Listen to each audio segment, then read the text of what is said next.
You know that feeling when you're about to invest in a piece of gear that's supposed to be the backbone of your live productions, and you keep wondering if you'll end up with a machine that sits on a shelf because it just isn't the right fit? I've been there more than once, scrolling through endless specs, watching unboxing videos that sound like hype, and then trying to piece together what real users actually get out of it day after day.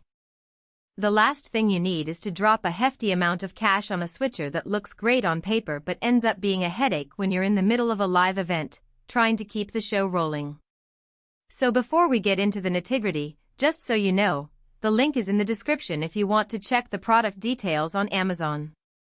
The Blackmagic Design ATEM 2M/E Constellation HD switcher is marketed as a machine built for massive live events. That's a big claim, and it immediately raises two questions. Does it really deliver the flexibility you need when you're switching between multiple cameras, graphics, and feeds, and can you actually operate it without a crew of engineers hovering over you? In my research, I dug through professional forums, watched a handful of live stream productions that used this exact model, and tried to pull together the sort of daily usability picture that most reviewers skip over. What emerges is a piece of equipment that shines when you need a lot of inputs and a reliable multi-engine workflow, but it also brings a learning curve that might surprise smaller creators. First, let's talk about who this switcher is really for. If you're running a multi-camera concert, a sports broadcast, or a large-scale conference with several video sources, think 3 or 4 SDI cameras, a couple of media players, and perhaps a dedicated streaming output, this unit starts to make sense.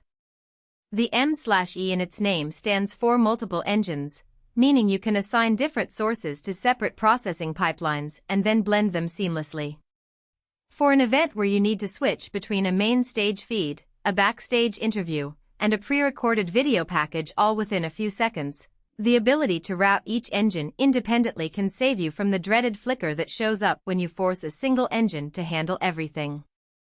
The Constellation HD's internal routing also means you can pre-plan your cuts and trigger them with a control surface or even a keyboard, which is a huge time saver when you're on a tight schedule. On the flip side, if your setup is more modest, say, a single camera live stream with a few graphics overlays, or a small church service with 2 cameras, the ATEM 2M/E might feel overkill. You'll still get the core switching capabilities, but you'll also inherit a bigger footprint on the desk, a higher price tag, and a menu system that assumes you already know the jargon of Engine 1, Engine 2, and auxiliary buses. For a creator who just needs a straightforward 4-input switcher, Blackmagic's lower-end ATEM mini-series can deliver the same results without the extra layers of configuration. Now, let's get into the practical strengths that actually impact a live production. The first thing people notice is the sheer number of inputs and outputs. You have a full complement of SDI inputs that support 1080p 60, plus a pair of HDMI inputs for more consumer-grade devices. In a real-world scenario, I saw a user set up a main cam feed via SDI, a UAV drone camera also on SDI, a laptop playing a pre-recorded intro on HDMI, and a graphics PC feeding a custom overlay. All of those streams could be managed simultaneously without having to swap cables mid-show, which not only saves time but also reduces the risk of an accidental disconnect that could ruin a broadcast.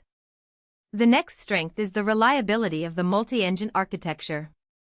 Because each engine can handle its own source, you can preload a video clip in Engine 2 while Engine 1 continues to manage live camera feeds. This means no dreaded freeze frame when you need to cue a video.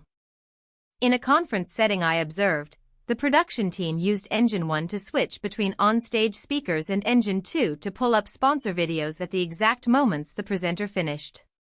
The transition was smooth, and the audience never saw a glitch.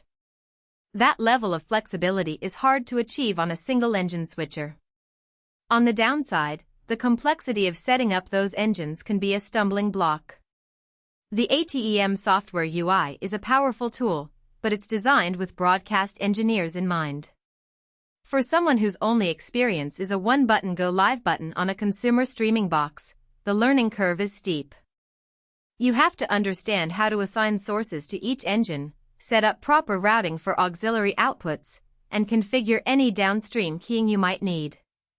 While the software does include helpful tutorials, it still takes a dedicated session, often an hour or more, to dial in a stable workflow. For productions that change layouts frequently, that setup time can cut into your rehearsal schedule. Another practical